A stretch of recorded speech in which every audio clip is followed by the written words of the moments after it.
రాష్ట్ర విభజన వైపే కాంగ్రెస్ అధిష్టానం అడుగులు వేస్తున్నట్టు ఎన్టీవీ దగ్గర స్పష్టమైన సమాచారం ఉంది. వార్ రూమ్ భేటీలో జరిగిన వివరాలను ఎన్టీవీ ప్రత్యేకంగా సేకరించింది. ఈ భేటీలో సీఎం, డిప్యూటీ సీఎం, పీసీసీ చీఫ్లకు అధిష్టానం తెలంగాణ ఇవ్వక తప్పదన్న సంకేతాలను ఇచ్చినట్టు కూడా సమాచారం. ఇందుకు అవసరమైన ఏర్పాట్లు చేయాల్సిందిగా అధిష్టానం రాష్ట్ర కాంగ్రెస్ పెద్దలకు వివరించినట్టు తెలుస్తోంది. అయితే కాంగ్రెస్ అధిష్టానం అభిప్రాయం పట్ల సీమాంధ్ర నేతలు తీవ్ర అసంతృప్తి వ్యక్తం చేయగా ఈ వ్యవహారాన్ని సోనియా వద్దే తేల్చుకోవాలంటూ గులాం నబీ ఆజాద్ అలాగే దిగ్విజయ్ సింగ్ తేల్చి చెప్పినట్టు తెలుస్తోంది. దీంతో ఇక చివరి ప్రయత్నంగా సోనియా వద్దకు రాయబారం పంపేందుకు సీమాంధ్ర నేతలు నిర్ణయించుకున్నట్టు సమాచారం. తమ దూతలుగా కావూరి, చిరంజీవి అలాగే పల్లంరాజులను పంపే యోచనలో సీమాంధ్ర నేతలు నిర్ణయించుకున్నట్టుగా కూడా తెలుస్తోంది. ఇక దీనికి సంబంధించి మరింత సమాచారాన్ని భాస్కర్ అందించేందుకు సిద్ధంగా ఉన్నారు ఢిల్లీ నుంచి. భాస్కర్, చెప్పండి, విభజన తథ్యమని సంకేతాలు ఇచ్చిన తర్వాత ఢిల్లీలో ఎటువంటి రాజకీయ పరిణామాలున్నాయి? సీమాంధ్ర నేతల కార్యాచరణ ప్రణాళిక ఎలా ఉండబోతోంది?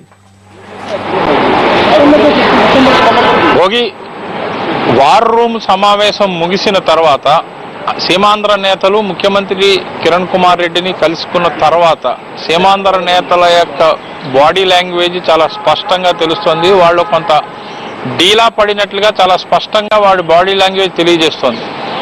జరగాల్సిందంతా జరిగిపోయింది, ఇప్పుడు ఆఖరి నిమిషంలో మనం అడ్డుకోగలమా అనేటువంటి మాటలు సీమాంధ్ర మంత్రుల నోట్లోంచి వస్తూ ఉన్నాయి. అంటే ఖచ్చితంగా కాంగ్రెస్ అధినాయకత్వం ఒక నిర్ణయాన్ని తీసుకుంది. కాంగ్రెస్ అధినాయకత్వం తెలంగాణ రాష్ట్ర ఏర్పాటుకు అనుకూలంగా నిర్ణయం తీసుకుంది. దీనికి సంబంధించిన ఒక రోడ్ మ్యాప్ త్వరలోనే ప్రకటన చేసేటువంటి అవకాశం ఉంది అనేటువంటి సంకేతాలు వీళ్ళకి ముఖ్యమంత్రి ద్వారా కానీ, పిసిసి అధ్యక్షుడి ద్వారా కానీ వచ్చినట్లుగా స్పష్టంగా తెలుస్తుంది. అయితే ఇక్కడ ఒక చిన్నది, ఇప్పటి వరకు మనకి అందనటువంటి సమాచారం, ఇప్పుడు తాజాగా అందినటువంటి సమాచారం ఏంటంటే ఉప ముఖ్యమంత్రిని కూడా కొంత విషయంలో ఒకవేళ గనక ప్యాకేజ్ ఇచ్చినట్లయితే అప్పుడు పరిస్థితి ఏంటి, తెలంగాణ ప్రాంతంలో ఎలా ఉంటుంది అనేటువంటి మాటలు కూడా అడిగినట్లుగా మనకి సమాచారం. అయితే మొత్తం మీద ఇటు ముఖ్యమంత్రికి కానీ, ఇటు పిసిసి అధ్యక్షుడికి కానీ కాంగ్రెస్ అధినాయకత్వం మనసులో మాటని చెప్పకనే చెప్పింది.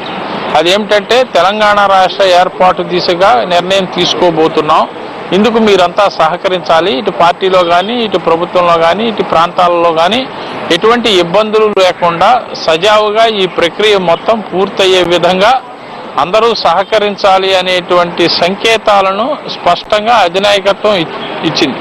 అయితే ఈ సాయంత్రం ముఖ్యమంత్రి కిరణ్ కుమార్ రెడ్డి హైదరాబాద్కు బయలుదేరి వచ్చే ముందు సోనియా గాంధీని, కాంగ్రెస్ అధినేత్రి సోనియా గాంధీని కలిసేందుకు ప్రయత్నం చేస్తున్నారు, ఆయన కలుస్తారు అనేటువంటి ప్రచారం ఒకటి జరుగుతోంది. కానీ ఇందులో వాస్తవం ఎంత అనేటువంటిది ఇంకా క్లారిటీ రాలేదు. ముఖ్యమంత్రి సోనియా గాంధీని కలుస్తారా, కలవకుండానే హైదరాబాద్ వచ్చేస్తారా అన్నది ఒకటి. అయితే ఈరోజు జరిగినటువంటి వార్ రూమ్ సమావేశంలో వచ్చినటువంటి ప్రతిపాదనల తర్వాత మొట్టమొదటిసారిగా ముఖ్యమంత్రి కొంత మంత్రుల దగ్గర ఓపెన్ అప్ అయి పరిస్థితి అంత ఆశాజనకంగా లేదు, ఇబ్బందికరంగానే ఉంది అనేటువంటి రీతిలో ముఖ్యమంత్రి మాట్లాడడంతో సీమాంధ్ర మంత్రులు డీలా అయ్యారు. అది కూడా సీమాంధ్ర ప్రాంత మంత్రులు రాష్ట్ర విభజన ఏ విధంగా ఉంటుంది, అటు రాయల్ తెలంగాణ ఉంటుందా లేకపోతే 10 జిల్లాల తెలంగాణ ఉంటుందా అనేటువంటి కన్ఫ్యూజన్లో ఉన్నారైతే మొత్తం మీద రాష్ట్ర విభజనకి కాంగ్రెస్ అధినాయకత్వం మొగ్గు చూపుతోంది అనేటువంటిది ఒక స్పష్టత సీమాంధ్ర మంత్రులు వచ్చింది. అయితే అంతకు ముందు జరిగినటువంటి సమావేశంలో సీమాంధ్ర మంత్రులు ఒక నిర్ణయానికి వచ్చారు, ఎట్టి పరిస్థితుల్లోనూ రాష్ట్ర విభజన జరిగేందుకు వీల్లేదు, దీన్ని అడ్డుకునేందుకు ఎటువంటి ప్రయత్నమైనా చేద్దాం అనేటువంటిది. అయితే ఆ ప్రయత్నాల్లో 2 రకాలైనటువంటి ప్రయత్నాలు ఉన్నాయి. ఒకటి, అంతిమంగా సోనియా గాంధీ దగ్గరికి సీమాంధ్ర మంత్రుల తరఫున కావూరి సాంబశివరావు, ఎంఎం పల్లంరాజు, చిరంజీవులను పంపిద్దాం, వారి ద్వారా సీమాంధ్ర ప్రాంతం యొక్క ప్రజల మనోభావాలను, ఇటు తెలంగాణలో ఉన్న పార్టీ పరిస్థితి, సీమాంధ్రలో ఉన్నటువంటి పార్టీ పరిస్థితులను వివరిద్దాం. అప్పటికైనా అధినేత్రి పాజిటివ్గా రియాక్ట్ అవుతారా లేదా అన్నది చూద్దాం.